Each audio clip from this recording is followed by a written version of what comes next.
25,000 টাকা দিয়ে আম বেচা শুরু করছি। আমি লজ্জা পাই নাই আমি, কারণ আমি বিশ্ববিদ্যালয় থেকে তখন মাস্টার্স কমপ্লিট করে ফেলছি।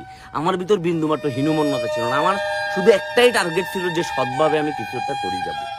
তো তোমরা যারা ভিডিওটা দেখতেছো, এই যে এমবির টাকা এটা নষ্ট করিও না, এটা ভালো কিছু করো, একটা ভালো কাজ করো। এই যে কথাগুলো হয়তো কারো কাজে লাগবো কিংবা কারো কাজে লাগতো না, এটা সত্য কথা বলি।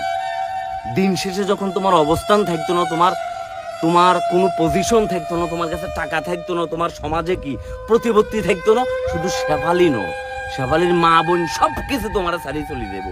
আর দিন শেষে তুমি যখন তোমার যোগ্যতা দিয়ে অর্জন করি দেখাবা, তখন তোমার কালা চেহারা, তোমার ট্রাক ড্রাইভারের চেহারা, তোমার হকারের চেহারা, তোমার মনে করো যে কিয়া বা চুখান মার্কার চেহারা, সবাই এটার ভিতরে সুম্মা দিবে।